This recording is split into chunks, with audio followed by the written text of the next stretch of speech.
परमेश्वर के बड़े नाम की महिमा हो। आमोस का किताब पहला अध्याय उसका 9वां वचन।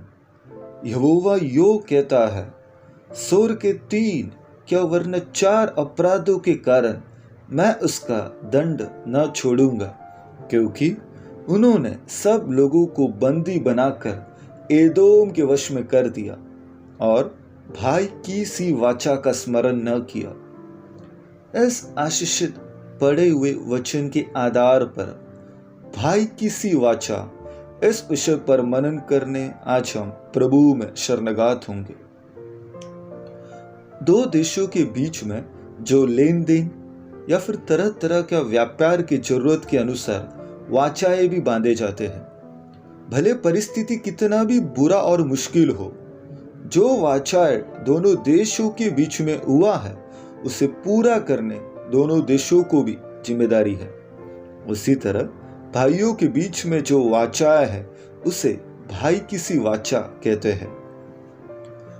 हम इस वचन से यह स्मरण करना चाहिए और पढ़े हुए वचन का अर्थ मैं स्पष्ट करना चाहता हूं।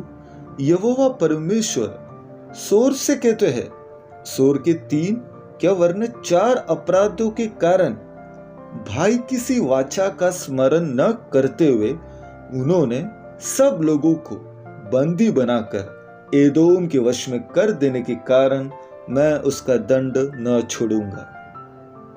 सोर के ऊपर दंड आने का मुख्य कारण उन्होंने भाई किसी वाचा का स्मरण न करते हुए सब लोगों को बंदी बनाकर एदोम के वश में कर देने के कारण, ऐसे हम इस वचन के द्वारा समझ में आता है। सोर का भाई की सी वाचा किसकी ओर था? इस्राएली लोगों के साथ था, ऐसा पवित्र शास्त्र के विद्वान लोग कहते हैं। उसका मतलब इस्राएल और सोर के बीच में एक व्यावसायिक संबंध था। सोर का राजा हिराम और इस्राएल के राजा दाऊद फिर सुलेमान के समय में इन दोनों देशों के बीच में व्यावसायिक संबंध हुआ करता था, ऐसे कुछ पवित्र शास्त्र के विद्वान कहते हैं। कुछ लोग इस प्रकार भी कहते हैं, सोर और इस्राएल के पूर्वज एक ही है, अब्राहम। इस संबंध को अब्राहम जो पूर्वज है, इसी संबंध को समय बीतने के साथ आने वाली पीढ़ी पूरी तरह भूल गई, जिस वजह से एक भाई ने दूसरे भाई को बंदी बना दिया।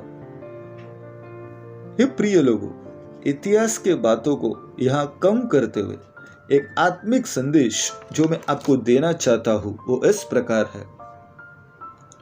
परमेश्वर ने हमें हमारे भाइयों के साथ एक वाचा बंधवाया है। कौन है हमारा भाई?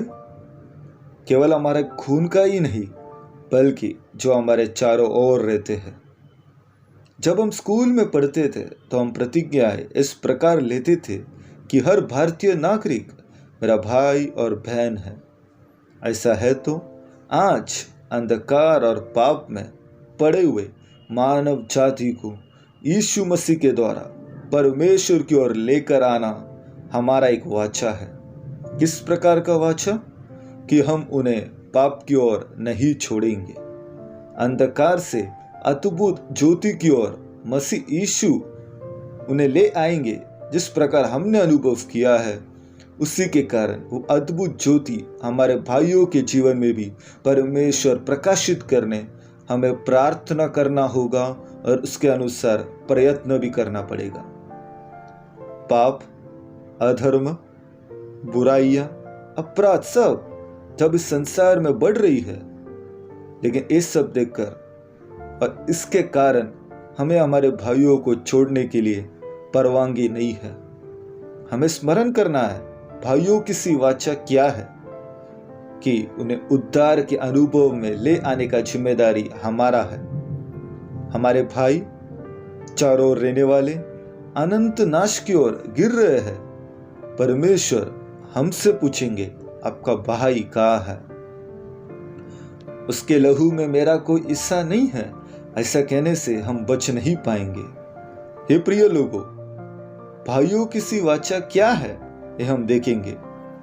भाई ने हमारे और जो बुराई किया है उसके कारण उसे भूलने और त्यागने हमारा कोई हक नहीं है।